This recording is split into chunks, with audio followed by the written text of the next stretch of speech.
3장 9절에서 12절 말씀 함께 읽습니다. 이것으로 우리가 주 아버지를 찬송하고 또 이것으로 하나님의 형상대로 지음을 받은 사람을 저주하나니 한 입에서 찬송과 저주가 나오는도다. 내 형제들아, 이것이 마땅하지 아니하니라. 샘이 한 구멍으로 어찌 단물과 쓴 물을 내겠느냐. 내 형제들아, 어찌 무화과 나무가 감람 열매를, 포도나무가 무화과를 맺겠느냐. 이와 같이 짠 물이 단물을 내지 못하느니라. 아멘. 우리 한 주 동안 하루 종일 우리나라뿐만 아니라 전 세계 뉴스 가운데 빠지지 않았던 하나의 뉴스가 바로 미국 대선이었습니다. 오늘 아침 소식을 보니까 조 바이든 후보가 대통령 선거인단 과반을 확보해서 이제 대통령이 될 것 같아요. 근데 트럼프 현 대통령이 이제 소송하고 있기 때문에 어떻게 될지는 잘 모르겠습니다. 이제 미국을 대표하는 그런 사람은 이제 트럼프에서 바이든으로 넘어가게 될 것이죠. 대통령 백악관 참모진들도 다 바이든 쪽으로 그 사람들이 되어질 겁니다. 채워질 겁니다. 새 정부가 들어오면 이제 새로운 사람이 그 일들을 감당하는 게 마땅한 거죠. 근데 안 나가겠다고 이제 버티면 문제가 되어지는 거죠. 내년 1월 20일 정도에 이제 대통령 선언을 해야 할 텐데 그때까지 대통령 소송 또 선거 소송이 계속 이어져서 백악관에서 트럼프 대통령 나가지 않으면, 비워주지 않으면 버티면 문제가 되어지는 겁니다. 현재 우리 감리교회도 새로운 연회 감독, 또 감리교를 대표하는 감독 회장이 선출이 되었죠. 물론 또 소송건이 또 여러 가지 있습니다. 또 이로 인해서 또 감리교는 한 10여 년 동안 참 문제가 많았고 또 28만 명이라는 감소의 수가 있었다라고 말씀을 드렸죠. 그래서 이러한 이 모든 것들이 다 자리 다툼이다라는 생각해. 있어야 될 자리가 내 자리고 너는 아니다라는, 넌 자격 없다 이러면서 많은 소송건들이 있습니다. 결국 감독님도 2년 동안 연애를 위해서 또 애쓰셨던 감독님도 이제 새로운 감독님께 자리 내어드리고 이제 본교회로 오셔서 그동안 못다 했던 목회사역 잘 감당해야 하고, 또 감독 회장님도 역시 4년 동안 또 소송 또 직무 대리도 있었지만 이제 자기네 본연의 자리로 돌아가서 이제 감독 회장님 되는 분들 정도면 은퇴 얼마 안 남은 분이니까 목회 잘 마무리하는 그런 가운데 있어야 되는데, 그 자리는 내 자리인데, 내가 할 수 있는 자리인데 내가 왜 후보가 되지 않아 이러면서 소송 지금 걸고 있거든요. 이런 문제들이 많이 있는 것 같습니다. 우리 찬양팀이 해주신 것처럼 함께 하나님께 올려드렸던 것처럼 내가 주인 삶은 모든 것 다 내려놓고 오직 주 예수 하나님만 바라보고 나가야 하는 그런 목회자임에도 불구하고 여전히 내가 그 자리, 여전히 내 삶이 주인인 거예요. 우리 수요일에 다니엘 기도회 영상을 보고 있는데 우리 춘천 한마음교회 천정자인가요? 그분 우리 자매님, 우리 그 천정은 자매님이죠. 천정은 자매님 간증을 들었을 때에 한 50여 분 동안 쭉 이야기하는 것들이 뭐예요? 나 잘났어요. 나 이렇게 대단해요. 이게 아니잖아요. 나는 죽을 위험 속에 지금도 치유받고 있는, 항암 치유받고 있는 연약한 사람입니다. 나를 통해서 쓰시는 하나님, 이제 내가 주인이라고, 내 몸까지도 내 생각까지도 내가 주인이라고 생각했던 모든 것 다 내려놓고 내 모든 것 대신 주님 나를 가져가시든 나를 사용하시든 나를 잊어버리시든 다 하나님의 것이니 내가 하나님이 하라는 대로 하겠습니다 라면서 86창가 86차 항암 치료를 지금 받는 상황 속에서도 간증하는 그 간증들이 정말 내 마음 가운데 깊은 울림을 주었잖아요. 내가 주인 삶은 내 모든 것 다 내려놓고 내 모든 것의 주인은 오직 누구입니다? 주님이십니다 라고 고백하는 그 고백들이 천정은 자매뿐만 아니라 항암 치료받는 그뿐만 아니라 아무 일 없는 그냥 일상의 무료함을 지니고 있는 우리에게도 우리 고백은 떠나지 말아야 돼요. 내 모든 삶의 주인은 주님이십니다. 우리가 이걸 놓치면 우리가 이 세상 살아가는 일들 가운데 많은 어긋난들이 있게 되어지는 거죠.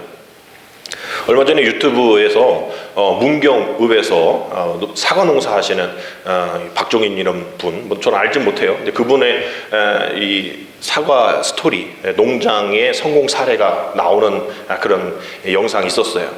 그 영상에서 사회자가 지금 이 사과 농사가 참 어렵지 않았냐. 초기에는 이 냉매로 추워서 그렇고 또 7, 8월에는 장마 때문에 그렇고 지금 잎사귀 다 떨어지고 뭐 이런 어려운 가운데서 어떻게 이렇게 잎사귀가 푸르고 어떻게 사과가 이렇게 탐스럽게 잘 열었냐. 이렇게 얘기하는 그런 질문하는 게 있었어요. 저도 지금 기억을 해보니까 뭐 청송 사과도 맛있고 뭐 영월 사과도 맛있고 뭐 여러 개 좀 맛있는데 제가 전에 교회 있을 때 우리 어르신들하고 함께 여행을 그래서 토요일이라 전 못 갔었는데 문경사에 이제 갔다가 오시면서 사과 한 박스 주셨는데 너무 맛있었던 거에 기억이 나요. 문경 사과가 맛있구나 라는 것은 알고 있었는데 요즘 다 어려우니까 그 문경 사과조차도 이 열매가 좀 줄어들었고 뭐 이렇게 낙화되는 것도 있다고 그래요. 그런데 그 인터뷰에서 그 농장은 아주 풍성한데 왜 어떻게 이렇게 할 수 있습니까? 라고 이제 물어본 거죠, 사회자가. 근데 이 인터뷰하는 농장 주인이 좀 말을 또 어눌하게 잘 못하세요. 그래서 그냥 계속 이제 듣다가 아주 제 마음에 이게 딱 심금을 울리는 그런 말 한마디를 이분이 하신 것을 제가 봤습니다. 뭐라고 했냐면, 뭐 하늘이 다 지어준 농사죠. 뭐 특별한 비법이 있겠습니까? 제가 한 것은 그냥 매일 왔다 갔다 하는 주인의 그 발자국 소리를 이 사과들이 듣고 잘 자란 것 같습니다. 이렇게 얘기하는 거예요. 이분이 이렇게 어눌하게 처음에 막 얘기도 잘 못하고 쭈뼛쭈뼛한 분이 뭐 하늘이 다 한 거죠. 이분이 신앙인지는 잘 모르겠어요. 제가 뭐 전화 걸고 사과 뭐 몇 박스 뭐 주문할 건 아니기 때문에. 근데 이분이 신앙인지 모르지만 다 하늘이 지금 하늘이 한 거 아닙니까? 내가 뭘 했어요? 나는 단지 계속 오늘 이 찬송가의 3절에도 있던 것처럼 계속 아침에 추수할 일들을 위해서 그 밭에 나가는 그 발자국 소리를 듣고 이 사과들이 잘 열었던 것 같다. 아주 이게 시적인 표현을 해서 정말 그래 그렇지. 우리의 모든 삶도 농사로 얘기를 하는데 뭐 자식 농사라고 하기도 하고 뭐 여러 농사 얘기도 하는데 우리는 과연 이런 표현 한 적이 있을까? 모든 게 다 하나님이 하시는 일이고 나는 그저 계속 열심히 성실히 그 일들을 위해서 애썼을 뿐인데 그 애씀을 보고 또 듣고 우리 자녀들이 우리 모든 삶이 잘 자라서 너무나 감사하다. 그 어떤 추수감사주일의 그 기도의 감사의 제목보다도 엄청 큰 기도의 감사의 제목이 아니었나라는 생각하게 됩니다. 겸손한 표현인 것이죠.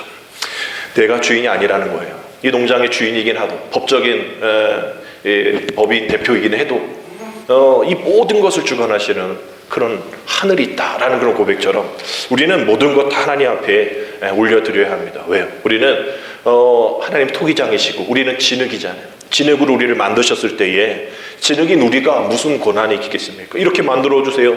저렇게 만들어주세요. 이렇게 해주세요. 저렇게 해주세요. 우리는 말할 권한이 없는 거죠. 그래서 결국은 우리 모든 진흙인 우리들은 토기장이신 예수님께 하나님께 맡겨드려야 된다는 거예요. 온전히 그 손에 맡겨드려야 귀한 열매를 맺을 수 있다라는 겁니다. 우리 11월은 열매를 맺는 달이다라고 얘기를 해요. 성경에도 열매에 대한 이야기가 참 많이 나오는데 예수님께서 누가복음 6장 43절에서 못된 열매 맺는 좋은 나무가 있다 없다? 없고 또 좋은 열매를 맺는 못된 나무가 있다 없다? 없다라고 얘기를 하셔요. 뭐 어렵지 않은 이야기입니다. 또 그러면서 우리에게 중요한 말씀 요한복음 15장 2절에 이렇게 말씀하시죠. 함께 읽겠습니다. 시작. 무릇 내게 붙어 있어 열매를 맞나요? 요한복음 15장 2절 잘 넘겨봐봐. 요한복음 15장 2절 무릇 함께 읽겠습니다. 시작. 무릇 내게 붙어 있어 열매를 맺지 아니하는 가지는 하나님께서 그것을 제거해 버리시고 무릇 열매를 맺는 가지는 더 열매를 맺게 하려 하여 그것을 깨끗하게 하시느니라. 아멘. 이 말씀 뒤에 8절에 이렇게 되어 있습니다. 너희가 열매를 많이 맺으면 내 아버지께서 뭘 받을 것이요? 영광을 받으실 것이요. 너희는 내 뭐가 되리라? 제자가 되리라. 열매에 대한 이야기하다가 하나님의 영광 이야기하고 우리의 제자됨에 대한 이야기를 열매를 통해서 말씀합니다. 그래서 이 성경에서 열매에 대한 이야기를 많이 갖고 있을 때에 앞에 꼭 붙는 수식어들이 하나씩 있어요. 입, 또 입술, 또 혀라는 단어들이 많이 나옵니다. 몇 개 함께 보면 시편 141편 3절에 여호와여 내 입에 바수꾼을 세우시고 내 입술의 문을 지키소서. 잠언 18장 21절에 죽고 사는 것이 혀의 힘에 달렸나니 혀를 쓰기 좋아하는 자는 혀의 열매를 먹으리라. 호세아 14장 2절 맨 마지막에 보면 우리가 수송아지를 대신하여 무슨 열매? 입술의 열매를 주께 드린다라고 고백하고 있어요. 구약시대에 수송아를 통해서 예배드리는 거 중요하지만 그거 말고도 중요한 것이 우리의 뭐다? 입술의 열매다. 입술의 열매로 올려드리는 것이다 라고 얘기를 하는 겁니다. 오늘 제목이 입술의 열매인데 이게 그냥 들어보면 귀한 것 같고 또 그냥 평범한 것 같지만 이 두 단어는 다른 단어죠. 왜냐하면 입술 또 열매 이게 이 열매라는 것은 아까 말씀드린 것처럼 사과 열매도 그냥 심으면 바로 난 게 아니잖아요. 오랜 시간 걸쳐져서 또 많은 노력들이 필요한 것이 열매입니다. 근데 입술이라는 것은 이게 결과가 어떻게 나죠? 바로 입에서 뱉는 순간, 나가는 순간. 그래서 이제 법정에서 말 잘못하면 큰일 나잖아요. 입에서 나가는 순간 결실을 맺는 그런 거기 때문에 이게 두 단어가 시차가 엄청나게 많이 나는 단어이죠. 올리는 것 같지 않아요. 근데 우리가 잘 보면 우리의 삶 속에서 어려움 당할 때를 한번 기억해 보십시오. 엄청나게 큰 가치관 뭐 이런 걸로 우리가 실패했을까? 잘 살펴보면 거의 대부분 비슷한 걸로 실패하게 되어지고 무너지게 되어지는데 결국 그것은 비슷한 문제. 어떤 겁니까? 우리의 입술, 우리의 혀, 또 우리의 말을 통해서 우리가 실수하게 되어지는 경우가 또 반복되어지는 경우가 많다라는 거예요. 그래서 우리의 인격을 이렇게 얘기하죠. 밖으로 드러내는 가장 중요한 언어이고 보이지 않는 표정이다 라고 얘기를 해요. 그러니까 이 한 사람의 인품을 알려거든 그 사람의 말을 살펴보라라는 그런 말이 격언이 있죠. 그래서 어떤 사람도 어떻게 만나보면 한 5분만 대화해봐도 이 사람이 어떤 사람 또 어떤 가치를 갖고 어떤 것을 추구하는 사람인지를 말을 통해서 우리가 알게 되어져요. 뭐 다는 아니지만 우리가 그렇게 알게 되어지는 그런 확률이 높습니다. 왜? 그 인격이 말을 통해서 드러나죠. 그래서 인품이란 것도 있지만 언품이라는 것도 있어요. 말의 어떤 품격 이런 게 있는 것이죠.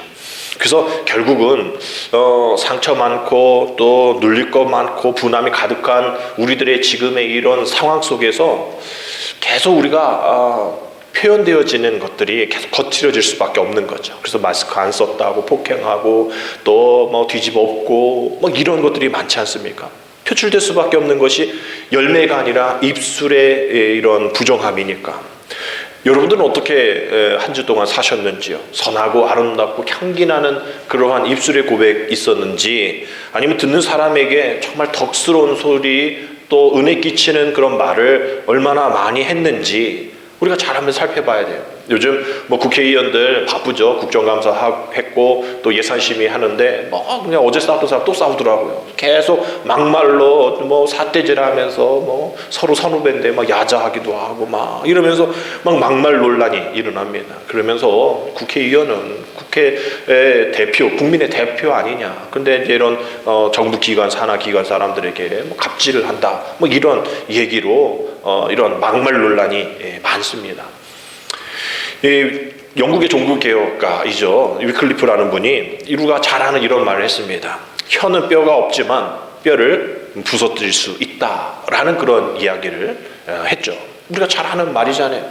혀는 뼈가 없지만 뼈를 부서뜨릴 수 있다. 한마디의 말로 한 사람의 인생을 무너뜨리기도 하고 한 사람의 인생을 다시 세울 수 있는 그러한 이야기는 거예요. 왜 말에 힘이 있을까? 우리가 그냥 뭐 말은 힘이 있으니까라고 생각할지 모르겠지만 우리가 신앙으로 다시 한번 잘 살펴보면 말에 힘이 있는 이유는 하나님께서 이 천지 온 우주 만물을 무엇으로 창조하셨죠? 말씀으로 창조하셨잖아요. 그러니까 우리는 하나님의 자녀이잖아요. 그러니까 우리의 입술의 말이 행함이 또 모든 것들이 힘이 있을 수밖에 없다라는 거죠. 그래서 우리가 이러한 말 한마디 한마디가 상대방을 살리기도 하고 또 상대방을 또 죽이기도 하고 상대방에게 축복을 줄 수도 있고 상대방에게 저주하게 되고 상대방을 행복하게도 항상 상대방 불행하게도 할 수 있다라는 것을 우리는 분명하게 기억을 하셔야 합니다. 이러한 하나님이시기 때문이죠. 그래서 이사야 57장 19절 보면 우리 같이 읽겠습니다. 시작. 입술의 열매를 창조하는 자 여호와가 말하노라. 여호와 하나님을 이렇게 정의하고 있어요. 입술의 열매를 뭐한 자? 창조한 자. 입술의 열매를 창조하는 자. 입술의 열매를 창조하는 자가 우리 하나님이시라는 거. 그래서 우리 입술의 열매가 다른 사람을 저주하는 말, 또 다른 사람의 어떤 삶을 비방하고 또 내 삶을 한탄하는 말, 전혀 기독교적이지 않고 종교적이지 않는 그런 세상적인 말로 가득 차 있으면 하나님이 싫어하시는 거죠. 하나님이 그 입술의 열매를 창조하시는 하나님이신데 우리의 입술에서 창조되어지는 것이 세상 것이라면 하나님이 우리와 함께 하시지 않는다는 거예요. 그래서 우리는 이런 고백 한번 할 수 있겠습니다. 한번 따라할까요? 우리가 하는 모든 입의 말은 뭐다? 기도다. 여러분, 이것이 우리에게 참 힘든 거죠. 기도는 그냥 교회 나와서 기도하는 거지. 그것도 기도지만 우리의 입술에서 나오는 모든 말이 기도다. 우리의 모든 주님을 믿는 사람들이 이 말씀을 우리가 믿고 우리가 나간다면 결코 말 잘못 그냥 함부로 이렇게 하지 못할 겁니다. 우리가 민수기 14장 2절의 말씀을 보면 이스라엘 백성들이 가나안 땅을 정탐하는 일 후에 12명의 보고가 달랐잖아요. 근데 이게 보고를 받으니까 이거는 저들은 거인이고 우리는 뭡니다? 메뚜기입니다. 이렇게 보고하니까 사람들이 아니다. 여호수아 갈렙의 얘기를 듣자. 그런 것이 아니라 그렇다. 우리는 이제 끝났다. 그러면서 보고하는 것이 그들이 이제 고백하는 것이 이거예요. 이스라엘 자손이 다 모세와 아론을 모하며 원망하며 온 회중이 그들에게 이르되 우리가 애굽 땅에서 죽었거나, 여기 중요해요. 우리가 애굽 땅에서 죽었거나 이 광야에서 죽었으면 좋았을 것을, 이렇게 얘기하는 거예요. 입에 뱉은 거죠. 입에 뱉은 거예요. 지금 모세와 아론을 원망하면서 입에 뱉은 것이 그래도 어렵지만 힘들지만 잘해봅시다가 아니라 이거 지금 우리가 이게 여기서 죽을 일 아닌데 그냥 애굽 땅에서 죽었으면 되었을까요? 이렇게 이 광야에서 죽었으면 좋았을 걸. 괜히 그렇게 여기까지 와가지고 이 죽게 만들어 여기서 죽는 게 더 좋아. 이렇게 얘기하니까 하나님이 그 소리를 들으신 거예요. 민수 14장 28절 맨 끝에 보면 뭐라고 돼 있어요? 너희 말이 내 귀에 들린 대로 너희에게 행하리니라고 되어 있습니다. 하나님 들으신 거예요. 모세에게 이렇게 얘기하시잖아요. 지금 얘네들이 나를 원망하고 있어. 이 악한 회중에게 내가 어느 때까지 참아야 하니? 그 앞 구절이 그런 얘기예요. 내가 언제까지 참아야 해? 이스라엘 자손이 나를 지금 원망하고 있어. 그 원망하는 말을 내가 들었어 라고 얘기하면서 그 너희 말에 내 귀에 들린 그대로 내가 너희에게 행할 거야 라고 얘기하십니다. 그래서 거기 있는 대부분의 많은 사람들이 다 광야에서 죽게 되죠. 결국은 충성이란 우리 하나님께 설득된 상태다라는 이 말씀이 이 격언들이 또 생각이 나는 말씀들입니다. 충성이 우리가 행함으로 또 뭘 해서 열심히 땀 흘리고 이런 것도 충성이지만 우리 입술의 고백도 충성 영역 안에 들어가 있는 거다.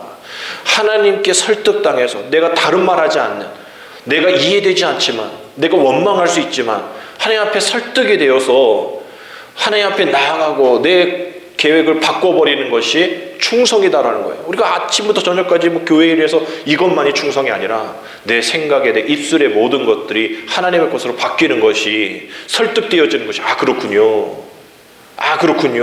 내가 그동안 깨닫지 못했습니다. 오늘 우리 찬양팀 찬양 감사해요. 내가 깨닫지 못했지만 주님이 나를 얼마나 사랑하시는지, 우리 그 찬양 가사 여러분 기억하실 때 이것이 충성입니다. 하나님 앞에 설득되어지는 거죠. 따라서 내적인 마음의 상태를 뜻하는 입술의 열매, 그 긍정의 입술을 통해서 하나님 앞에 설득된 상태의 충성된 종을 지금도 찾으십니다. 오늘 본문 말씀이 이렇게 시작하죠. 이것으로 라고 되어 있어요. 이것으로 어떤 겁니까? 우리의 혀예요. 대표적인 이 혀의 사용 설명서라고 얘기하는 오늘 본문 야고보서 3장의 말씀은 이런 언어에 대한, 말에 대한, 혀에 대한 지침들을 쭉 이야기하고 있습니다. 여러분들도 가끔 내 입술이, 왜 내 혀가, 내 말이 그럴까? 여러분 이 생각나면 야고보서 3장 여러분 찾아보시면 이런 이야기들이 많이 나와요. 그래서 3장 1절의 말씀 보면 내뱉는 말의 중요성을 강조하면서 이렇게 1절에 이야기합니다. 내 형제들아 너희는 선생된 우리가 더 큰 심판을 받을 줄 알고 선생이 많이 되지 말라라고 되어 있어요. 아니 임용고시를 봤는데 지금 교사 들어갈 자리가 없어서 또 교사 또 줄이고 있으니까 고시 합격한 사람도 1년 넘게 못 들어가는 교사들 많대요. 이런 얘기하는 게 아니잖아요. 교사 되지 말라 이게 아니라 지금 교사 즉 선생 또 영적 리더자들은 말을 많이 하지 않느냐. 그러다 보면 일반인들보다 더 많은 실수를 하는 자리이다. 그런 이야기 하는 겁니다. 그 이후에 어떤 얘기가 나오냐면 배의 선미에 조타장치가 있는 그 키라고 얘기죠. 그 조그만 키, 그 배의 비중에 얼마 되지 않는 그 조타장치 키로 큰 배가 이리저리 움직이지 않느냐.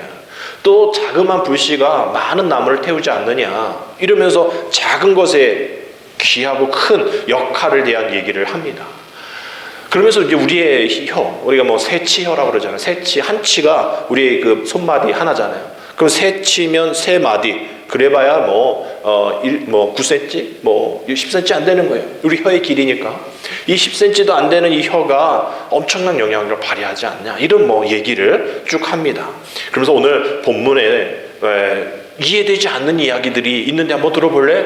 이러면서 여러 가지 이해가 되지 않는 이야기를 10절, 11절에서 11절, 12절에서 먼저 얘기하죠. 어떤 겁니까? 샘이 한 구멍으로 어찌 단물과 쓴물을 내게 했느냐? 내 형제들아 어찌 무화과가 감람 열매를 포도나무가 포도가 무화과를 맺겠느냐? 이와 같이 짠 물이 단물을 내지 못하느니라 라고 말씀하고 있어요. 우리가 다 인정하죠. 아니 어떻게 한 구멍으로 샘의 한 구멍으로 거기에 어떻게 단물 쓴물 안 그럴 수 없지. 그리고 무화과가 어떻게 감람나무 열매를 또 어떻게 포도나무가 무화과 맺을 수 있어? 한 줄기에서 하나만 나야지. 그럴 수는 없어.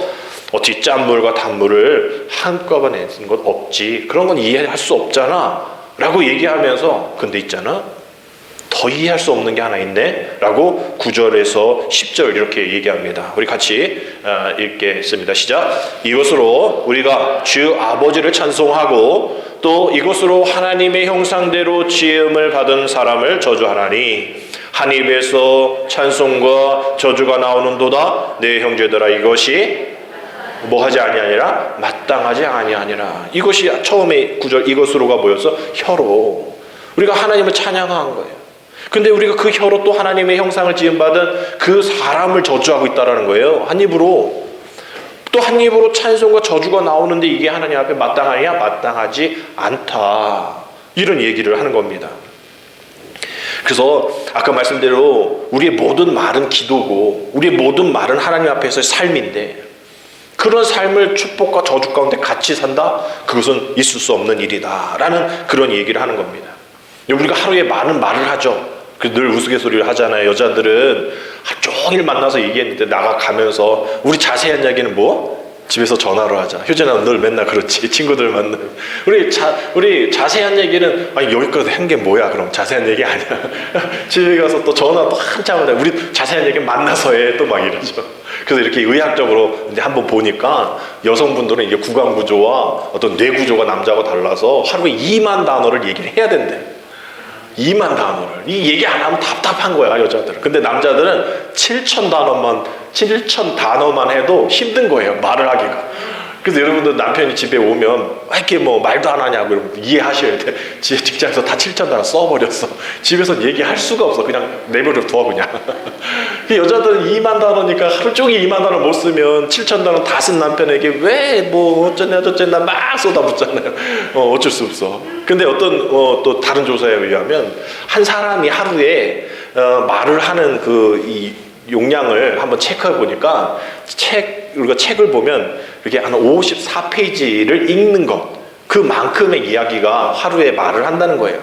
어떤 사람은 막 강연을 많이 하는 사람은 다르겠죠. 근데 일반적으로 한 사람이 말을 하는 거는 책에 54페이지까지의 그 얘기를 쭉 하는 거와 동일하다. 그래서 1년 동안 이렇게 쭉 보니까 얼마큼이냐? 800쪽짜리 책, 800쪽이라면 이만큼 되겠죠. 이만큼 책을 66권을 읽는 거와 똑같다라고 얘기를 해요. 엄청나게 많은 말을 하는 거죠.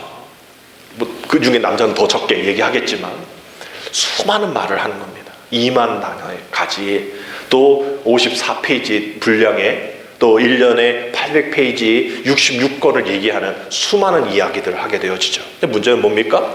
그 수많은 말들 중에 좋은 말만 있어요? 아니잖아요. 누구를 살리는 말도 있지만 누구를 죽이는 말들도 너무나 많다라는 거예요.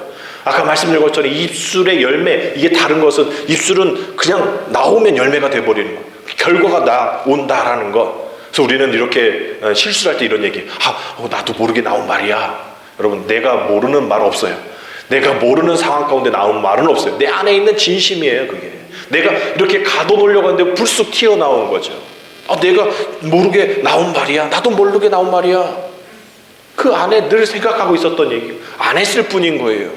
그래서 내가 내뱉는 말은 단순히 그 순간에 나도 모르게 나오는 그런 말이 아니라 나도 모르는 상황 가운데 계속 눌려있고 내가 생각해왔던 그런 말이라는 거죠. 그래서 우리가 무엇을 생각하고 무엇을 축적하느냐, 그래서 나도 모르게 나오는 말이 찬양, 감사, 은혜가 되어야 하는 상황 속에 있는데 우리는 그렇게 할 수가 없죠. 그렇게 잘 안 되죠. 그래서 우리가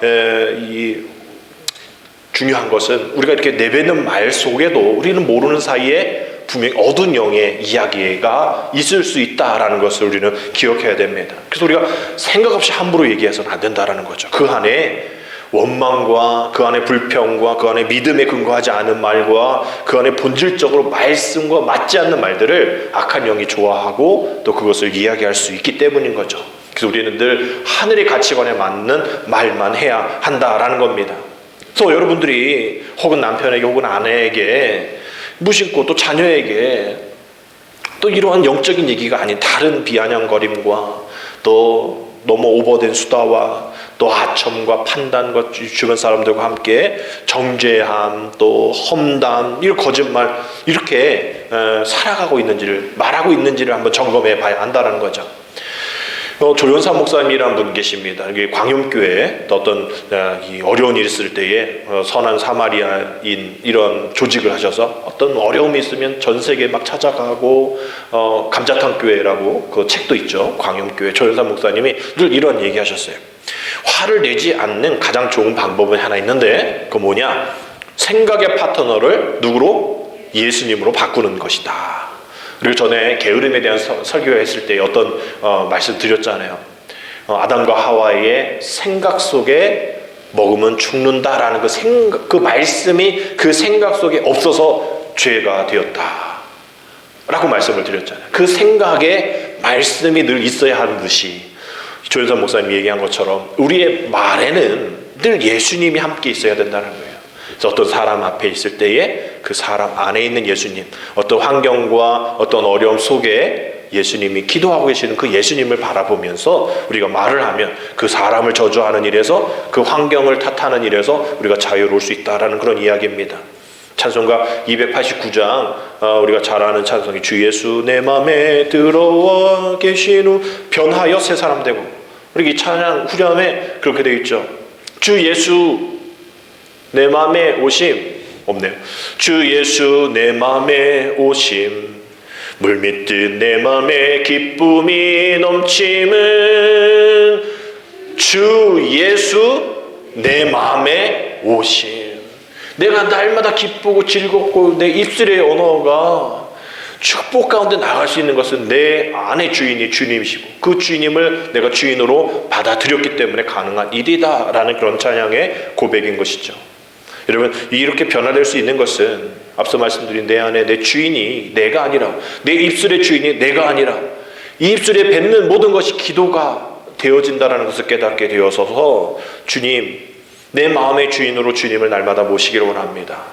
내 입술의 모든 말이 기도가 되기를 원합니다. 내가 주인 삼는 것 모든 것 다 내려놓겠습니다. 그리하여 내 입술의 열매가 주님의 능력이 되어질 수 있도록 하늘의 가치관에 맞는 말만 할 수 있도록 내 입술을 주장하여 주옵소서.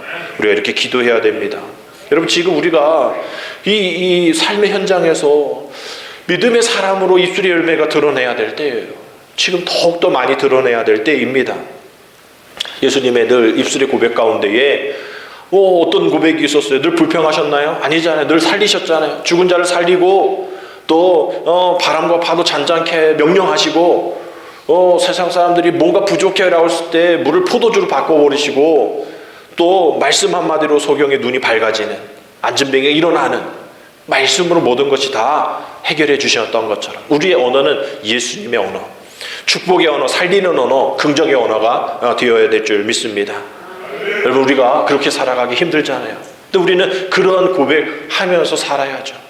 어떤 사람의 말을 통해서 한 사람이 살고 죽기도 하는 그런 상황 속에서, 얼마 전에 또 어떤 프로그램 보니까 미국에서 어떤 그 마트에서 엄청난 그 어떤 유튜버가 엄청난 이 잘못된 유튜버들이 뭔가 재밌어 하는 일들을 많이 저지르잖아요. 근데 이 엄청난 큰 실수를 저지른 유튜버가 있었다 이러면서 얘기를 하는데, 이 유튜버가 어떤 걸 했냐면 마치 그 마트의 사장인 척, 여자였거든요. 사장인 척 해가지고 거기 있는 마트 직원들은 더 높은 사장을 잘 모르니까 너 뭐 이거 왜 잘못했어? 사장도 아니면서 너 오늘부터 해고야, 막 이런 걸 하고 돌아다닌 거예요. 그래서 사람들이 그냥 안 믿으면 괜찮은데 다 믿은 거죠. 그래서 어떤 사람은 지금 남편이 죽어가고 있어서 병원비 내야 되는데 내가 지금 이거 잘렸어 막 이러면서 뭐 울고 불고 막 이런 일들이 있어서 유튜브 생중계 하잖아요. 사람들이 얘 뭐야, 이러면 안 되잖아, 한 사람의 말이 그 한 사람을 지금 죽이고 있어, 막 이런 얘기들을 하는 그런 뉴스가 나오더라고요. 그 사람은 장난일지 모르겠지만 그 사람은 지금 죽어가는 남편의 병원비를 내기 위해서 지금 여기서 일을 하는데, 이거 내가 지금 돈을 못 버면 내 남편이 죽지 않아? 누군가의 장난이 누군가에게는 엄청난 큰 이 삶의 어려움이 될 수 있다는 거죠. 그래서 우리는 늘 이렇게 기도해야 됩니다. 하나님, 제 입술에 파수꾼을 세워주옵소서. 내 입술에 파수꾼을 세워주셔서 내 입술로 범죄하지 않고 누군가가 절망 속에서 아픔 가운데 있지 아니하도록 하나님 도와주옵소서.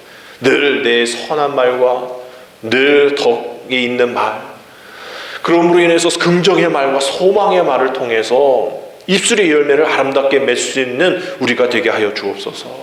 우리 이런 마음으로 여러분 사셔야 합니다. 여러분, 오늘부터 여러분 신경 쓰실 일, 내 입술의 모든 것이 뭐다? 기도다.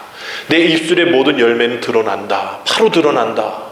그러니 이 하나의 사과가 결실을 맺기 위해서 애쓰고 힘쓰고 또 기다렸듯이 우리의 어떤 한마디 한마디가 그냥 바로 뱉어서 뭐 얘기하고 저 사람에게 이렇게 얘기하지 않으면 내가 속 시원하지 않아, 뭐 이런 것들도 좀 한번 기다려 보셔서, 누구를 옆에 두자? 주님을 옆에 두자라는 거예요.